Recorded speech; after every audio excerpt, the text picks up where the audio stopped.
Bismillahirrahmanirrahim. Möhtərəm izləyicilərimiz, hər vaxtınız xeyir olsun. Allahın salamı olsun sizə. Xoş gördük sizi bu gündə.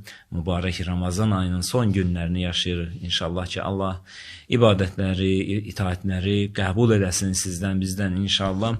Bu gündə qonağımız var. Qonağımızı sizə təqdim etmək istəyirəm. Xocəsən məscidinin imamı Fərid İsmailov bizim həmsöhbətimizdir. Qonağımızı salamlayıram. Xoş gəlmisiniz. Aleyküm salam, xoş gördük. Mən də sizə və sizin rəhbərliyə xüsusi təşəkkür edirəm. Məni verilişə dəvət etdiyinizə görə və Allahdan bütün oruç tutan xalqımıza, millətimizə bol lütf, rəhmət, məğfirət və xüsusən də üzü bayrama getdiyimiz bu günlərdə xüsusilə bağışlanma arzulayıram. Allah razı olsun, çox sağ olun. Biz Ramazan ayı boyunca müxtəlif mövzulara toxunmağa çalışırıq. Faydalı olan xalqımıza, insanlara, izləyicilərimizə maraqlı olan mövzulara toxunuruq. Ramazan ayının əlaqəli olduğu, olmadığı müxtəlif etiqadi məsələlər ola bilir, əxlaqi məsələlər ola bilir.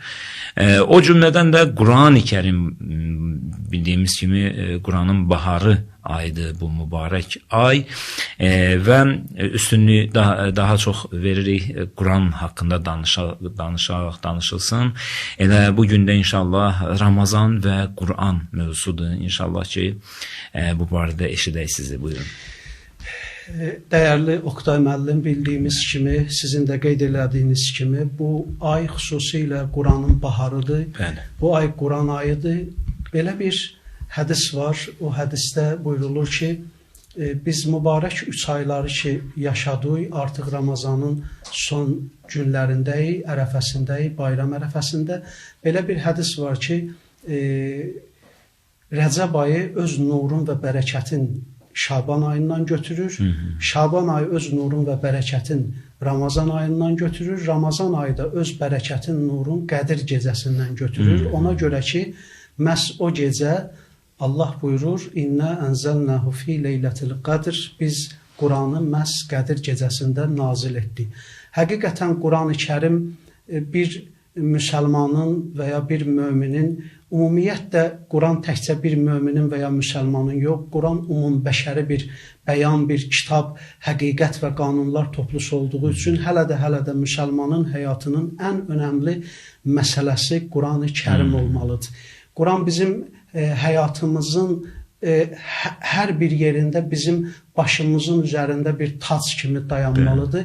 Və eyni zamanda biz əgər Ramazan ayı ilə bağlı, oruc ibadəti ilə bağlı Quranın ayəsinə baxsaq, görərik ki, Allah ki buyurur, bu tutulan oruc sonda ki sizə ola bilsin ki təqvanı qazandırsın. Eyni zamanda da Allah Cəllə Cəlaluhu Quran-ı Kərimdə öz Quranına tərif verdiyi zaman yenə də məsələ eyni nöqtəyə gəlir, çıxır. Bismillahirrahmanirrahim. Əlif lam mim.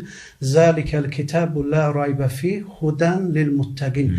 Bu kitab ki var, bunu sizə mən endirmişəm. Bu enən kitab həqiqətən də təqvalılar üçün bir hidayət rəhbəridir və təqvalı insanlar üçün önəmli bir çıraqdır. Və ona görə də biz bu ayda Quranla olan bağlılığımızı, mən ümid edirəm ki, bütün müsəlman və möminlər Quranla olan bağlılığımızı yenilədik, əhdimizi yenilədik. Çünki Həzrəti Peyğəmbərimiz sallallahu aleyhi və aleyhi və səlləm Ramazan ayı ümumiyyətlə mübarək 3 aylar gəldiyi zaman Qurana xüsusi önəm verirdi. Əhl-i Beyt imamlarımız, xüsusən də alimlər, ariflər bu aylar içərisində, məxsusi olaraq da Ramazan ayı içərisində Quran-ı Kərimə xüsusi bağlılıqları olub və Quranla müxatəbləşiblər, Quranla qardaşlaşıblar. Ona görə də bizim üçün bu ayda Qurana sarılmaq, Quranla qardaşlaşmaq, Quranın ayələrin yenidən oxuyub həyatımıza yenicə enirmiş kimi tətbiq eləmək ən önəmli məsələlərdən biridir. Fərid müəllim, Quran ayələrində Quranın adları gəlib, elə istərdik ki, ona toxunasınız və bizim həyatımızda nə qədər önəmi var, təsiri var, buna da toxunaq. Buyurun.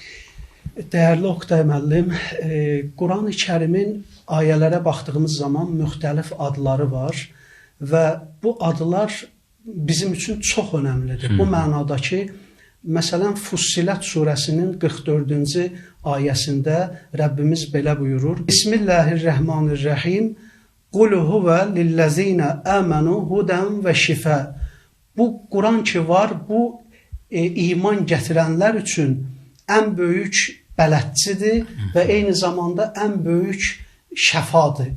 Biz bu ayəyə baxdığımız zaman Allah Quranın iki vəsfin, iki adım bizim üçün önə çəkir. Onlardan birincisi onun ən sağlam və ən düzgün bələdçi olmasıdır. Kim iman qalasının içərisinə girərsə, kim Allaha və onun yoluna, kitabına könül verərsə, Peyğəmbər və Əhl-i Beytin yoluna, həqiqətinə könül verərsə, o zaman Quran onun üçün sarıldığı Quran onun üçün sağlam və düzgün bir bələdçiyə çevrilər. Eyni zamanda Allah Quranı şəfa mənbəyi olaraq bizim üçün xatırladır. Çox qəribədir ki, ayətin davamında Rəbbimiz belə buyurur. Vəllezine la yu'minun fi azanihim vaqra. Onlar ki, iman gətirməzlər, inkar eləyərlər. Allah buyurur, onların qulaqlarında bir karlıq olar, ağırlıq olar. Dəyərli Oktay qardaşımız, çox qəribədir. Allah məhz burada qulağa işarə vurur. Nə gözdən, nə burundan, nə dildən, nə ağızdan, nə əl-ayaqdan, məhz qulaqdan danışır. Ona görə ki, insanın həqiqəti birinci qulaqdan, aldığı informasiyadan korlanır. Quranın başqa bir yerində də uca Rəbbimiz buyurur ki, insanoğlu nə yediyinə və içdiyinə baxsın. Bəzən bunu biz tərcümə eləyib oxuyanda elə başa düşürük ki, mədəmizə təkcə gedən qidalardan söhbət gedir. Amma xeyr, əsla belə deyil. İnsanın mədəsi ilə bərabər onun mənəvi doyumluluğu var, ruhun ehtiyacı var, mənəviyyatın, ağlın ehtiyacı var ki, insan bu dünyada haramlarla və ya günahlarla və ya qulağından onun varlığına daxil olan yanlış küfür, zəlalət informasiyalarıyla öz varlığın pozur, öz həqiqətindən ayrı düşür. Ona görə də Allah burada məhz bu ayədə Fussilət surəsinin 44-cü ayəsində bizim qulaqlarımıza işarə vurur. İnsanın əgər onlar iman gətirmirlərsə, onların qulaqlarında karlıq var, ağırlıq var. Ona görə Quran həm də bizim üçün bir şəfadır. Quran eyni zamanda Quran-ı Kərimin bir adı da Furqandır. Haqqı batildən ayıran, fərqləndirən. Bir adı Quranın nurdur. O həqiqətən ona sarılanın yoluna işıq tutar. Quranın bir adı da mubindir. Yəni içərisində heç bir gizli bir şey olmayan, içərisində heç bir təfriqə, ziddiyyət, qaranlıq olmayan, açıq aşkar Allahın bir sözüdür. Allahın bir sözüdür. Eyni zamanda Quranın bir adı da zikirdir. Yəni xatırladmadır. Quran-ı Kərimin bir adı da ayələrə baxdığımız zaman mövizədir. Bizdən əvvəlki bütün ümmətlərin və peyğəmbərlərin həyatın bizim üçün sadalamaqla bizə bir ibrət və nəsihət dərsi keçir. Bu mənada Quran-ı Kərimin bu adlarına baxıb bu adlardan həyatımıza çıraq tutmağımız, işıq tutmağımız çox önəmli bir məsələdir. Quran-ı Kərim indi bizə müraciət etsə, 14 əsrdən sonra necə bir formada müraciət edər məsələn? Biraz fərqli baxaq da bu məsələyə, bəli. Deməli, dəyərli Oktay müəllim, biz əgər Peyğəmbərimiz sallallahu aleyhi və aleyhi və səlləmin dövrünə qayıtsaq və mövzumuz Quran olduğuna görə biz baxsaq ki, Məkkə dövrünə və ilk enən ayələrə, o ayələr, ilk əmirlər o qədər önəmli əmirlərdir ki, 14 əsr keçməsinə baxmayaraq, bu gün də aktuallığını qoruyur və bu gün də müsəlmanlar üçün hələ də mütərəqqi etmək istəyən bir cəmiyyət üçün, inkişaf etmək istəyən bir cəmiyyət üçün çox önəmli əmirlərdir. Mən hətta deyərdim ki, indi vurğulayacağım bu ilk ayə və ilk əmirləri bəlkə də bizim universitetlərimizin, məktəblərimizin giriş qapılarında bir sərlövhə başlığı kimi vursalar ki, şagirdlər və tələbələr onu hər gün oxusalar və onu həyatlarına tətbiq edə bilsələr, o cəmiyyət və o insanlar həqiqətən də inkişaf eləyər. Onlardan biri Həzrəti Peyğəmbərimizə ilk enən əmr iqra, oxudur. Oxuyan cəmiyyət inkişaf tapar. Oxuyan cəmiyyət tərəqqi əldə eləyər. Oxuyan cəmiyyətin mənəviyyatı yüksək olar, irşad tapar. Eyni zamanda Peyğəmbərimizə ilk enən əmr uktub, Peyğəmbər yaz. Yazı bu qədər insan üçün önəmlidir. İnsanın zehniyyəti, insanın təfəkkürü, insanın yaddaşı üçün və gələcək nəsillərə əmanətin ötürülməsi üçün yazı çox önəmlidir. Eyni zamanda Quranın bir əmri də Həzrəti Peyğəmbərimizə o dövrdə qum, qalx ya Peyğəmbər.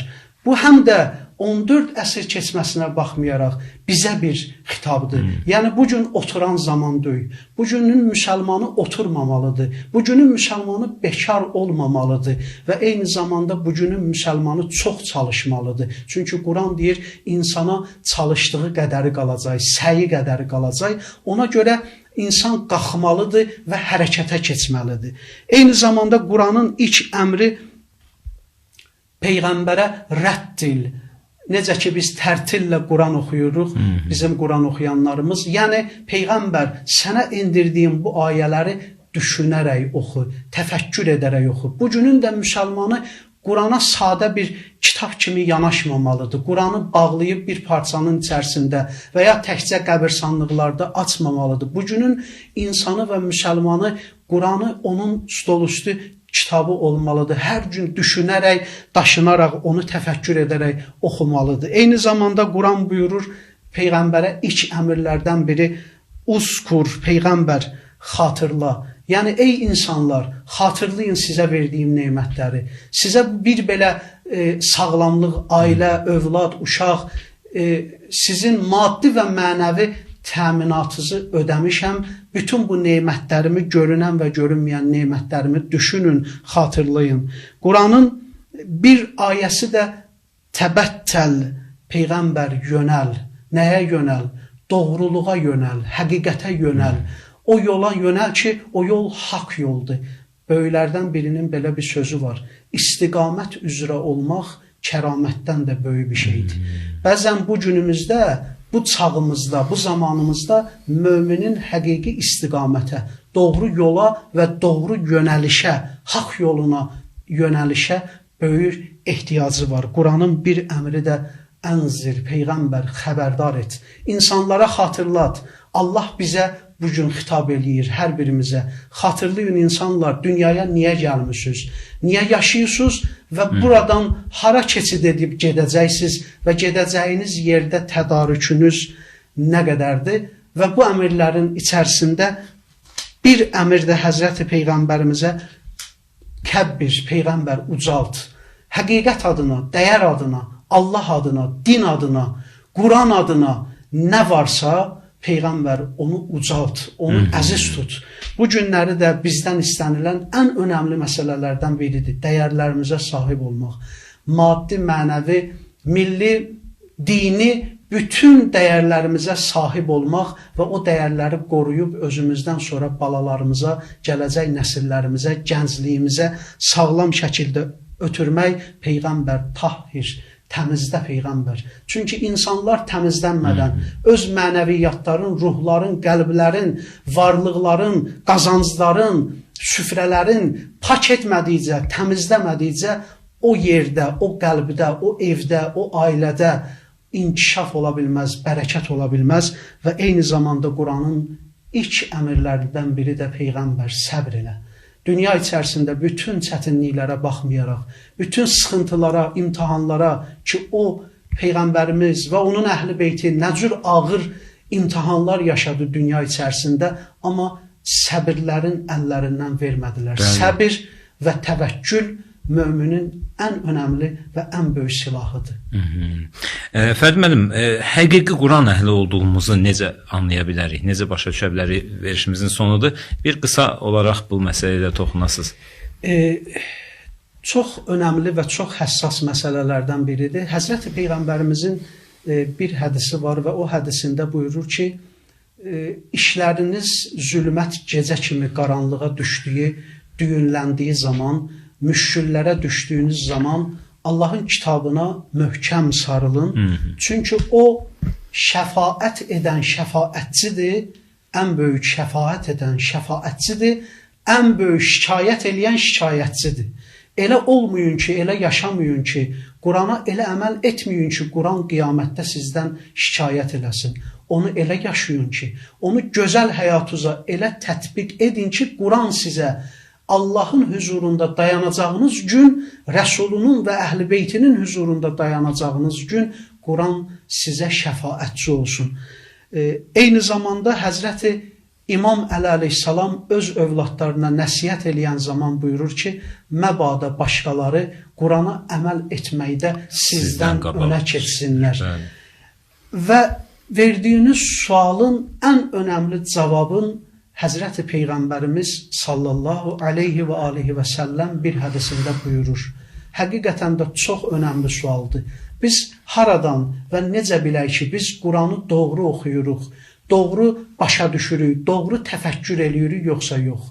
Quranı doğru yaşayırıq, doğru əməl eləyirik, yoxsa yox? Bunu necə bilək? Yenə də sualın cavabın könüllərin sultanı Həzrəti Peyğəmbərimiz sallallahu aleyhi və aleyhi və səlləm buyurur. Buyurur ki, səni günahlardan saxlayacaq qədər Quran oxumusan, Quranı başa düşmüsən. Əgər günahlardan nə qədər qaça bilmisənsə, günahla üzbəüz gələndə Həzrəti Yusif kimi arxanı çevirib, necə o günahdan qaça bilmisənsə, bil ki, Quranı da, Allahın ayələrini də o qədər oxumusan, başa düşmüsən və həyatıva tətbiq edə bilmisən. Əgər sən günahlardan yaxa qutara bilməmisənsə, bil ki, sən nə Quran oxumusan, nə də Quranı başa düşmüsən. Allaha and veririk izzətinə, cəlalına və bu əziz gecələrin və bu əziz mübarək müqəddəs Ramazan ayının üzümüzə gələn mübarək bayramın hörmətinə Allah bizi həqiqi mənası ilə, haqqı ilə Quranı oxuyub, onu təfəkkür edib və onun ayələrini, hökmlərini öz həyatımıza tətbiq edən qullarından qərar versin inşallah. Amin inşallah, amin. Allah razı olsun. Sonda da çox gözəl bir dua etdiniz. Duaların qəbul olan bir vaxtında. Minnətdaram sizə gəldiyiniz üçün. Çox sağ olun Fərid müəllim. Allah razı olsun. Əziz və möhtərəm izləyicilər, Allah qəbul eləsin. Etdiyiniz ibadətlər qəbul